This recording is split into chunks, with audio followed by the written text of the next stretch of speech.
नमस्कार दोस्तों, आपका स्वागत है आपके ही यूट्यूब चैनल एलएलपी पर। आज हम आपके साथ ऑनरेबल सुप्रीम कोर्ट के एक जजमेंट की चर्चा करेंगे जो अभी 30 जून 2021 को ही हाल ही में सुनाया गया था और जिसे 3 जज बेंच के द्वारा डिसाइड किया गया था। Honourable mister justice Ashok Bhushan व 2 अन्य जजेस के द्वारा ये निर्णय दिया गया था।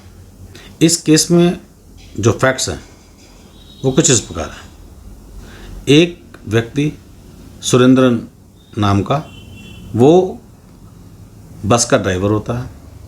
एक दिन जब वह बस चला रहा था तो अचानक एक कार से टकरा गया और कार ड्राइवर को चोटें आ गई, जिसके कारण उसके खिलाफ भारतीय दंड संहिता की धारा 279, धारा 337 व 338 लगाकर इसके खिलाफ अभियोजन स्टार्ट कर दिया गया था। और ये जो दुर्घटना घटी थी ये 16 फरवरी 1995 को घटी थी। और जब इस मैटर को लर्नेड फर्स्ट क्लास मजिस्ट्रेट के द्वारा ट्रायल किया गया, सुना गया, तो सारी बातों को ध्यान में रखते हुए लर्नेड मजिस्ट्रेट के द्वारा आरोपी को दोषी करार दिया गया और उसे धारा 337 में तो फाइन 500 रुपये का कर दिया। धारा 279 व धारा 338 में उसे दोषी करार दिया और उसको 6 महीने की जेल की सज़ा सुना दी। अब बस ड्राइवर जो था, जो इस समय दोषी करार दिया गया था, उसके पास एक ऑप्शन था कि वो इनसे ऊपर जो जज साहब हैं सत्र न्यायालय में अपनी बात कहें। तो इन्होंने सत्र न्यायालय में विद्वान सत्र न्यायाधीश के समक्ष एक अपील इस निर्णय के खिलाफ करी, जिसे सत्र न्यायालय द्वारा खारिज कर दिया गया। यानी कि जो भी मजिस्ट्रेट के द्वारा किया गया था उसे सही माना गया। अब स्थिति फिर से गंभीर हो गई। अब इनके पास कोई और चारा नहीं। तो अब हाई कोर्ट में इन्होंने क्रिमिनल रिवीजन फाइल किया सत्र न्यायालय के जजमेंट के खिलाफ। और जब हाई कोर्ट में इसे फाइल किया तो हाई कोर्ट ने भी उस क्रिमिनल रिवीजन को डिसमिस कर दिया और कहा कि जो निचली अदालत के द्वारा किया गया है वो बिल्कुल सही किया गया। तो उस बस चालक के लिए मुसीबत बढ़ गई और जो घटना 1995 में उसके द्वारा घटी थी वो दोष सिद्धि हो जाने के कारण उसके जेल जाने की संभावना अब और ज़्यादा बढ़ गई, क्योंकि सत्र न्यायालय के द्वारा अपील खारिज कर दी गई, हाई कोर्ट के द्वारा रिवीजन खारिज कर दिया गया। फिर तो बस अब एकमात्र सहारा सुप्रीम कोर्ट बचा। माननीय सुप्रीम कोर्ट में एक special leave petition criminal side में की गई, जिसे ऑनरेबल सुप्रीम कोर्ट के द्वारा स्वीकार कर लिया गया और वो क्रिमिनल अपील में कन्वर्ट हो गया। जब सुनवाई की गई तो पहले तो विपक्षी को सेंटेंस केवल एक सवाल था वहाँ पर कि जो सज़ा दी गई है केवल उससे ही इसको गिरबांस थी, उस 500 रुपये जुर्माने से इसको गिरबांस नहीं थी। तो क्या हुआ कि ये जो सज़ा सुनाई गई थी इसके विरोध में ही वो अपनी बात रख रहा था हर जगह। तो फाइनली जब नोटिस चले गए तो नोटिस विपक्षी पार्टी को तामील भी हो गया, यानी कि जो नोटिस सुप्रीम कोर्ट की तरफ से भेजे गए थे वो उन्हें मिल गए, यानी कि सर्विस कंप्लीट हो गई थी। हाँ, बावजूद इसके उनकी तरफ से कोई अपनी बात रखने के लिए नहीं आया और अपीलार्थी के जो अधिवक्ता थे वही मौजूद थे।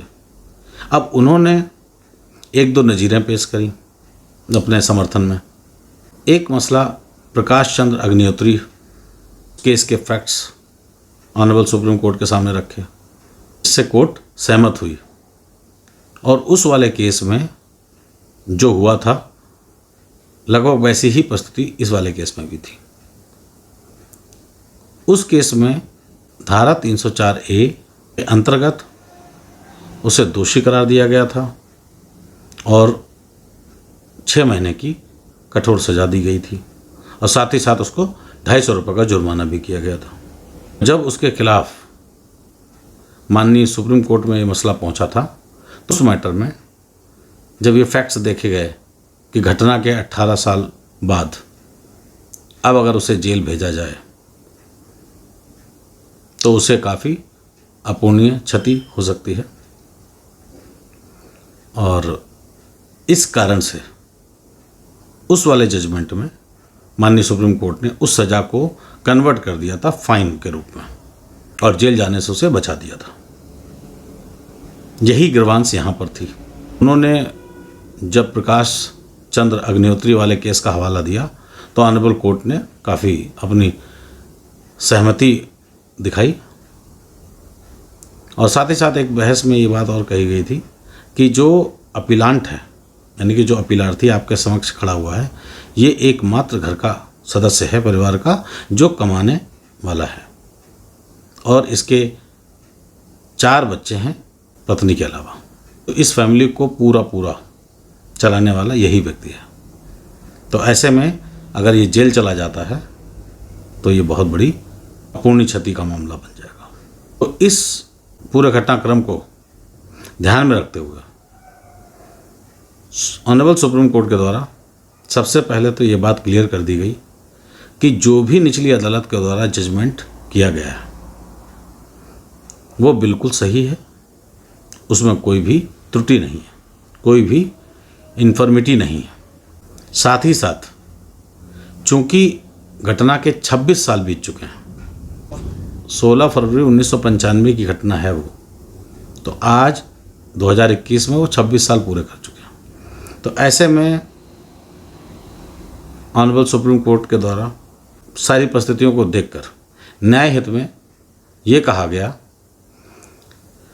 कि जो फाइन आपको पहले से कह रखा है देने के लिए वो तो एज इट इज मेंटेन्ड है, उसमें तो कोई फेरबदल वाली बात ही नहीं है, ना आप उसके लिए हमारे सामने खड़े हुए हैं।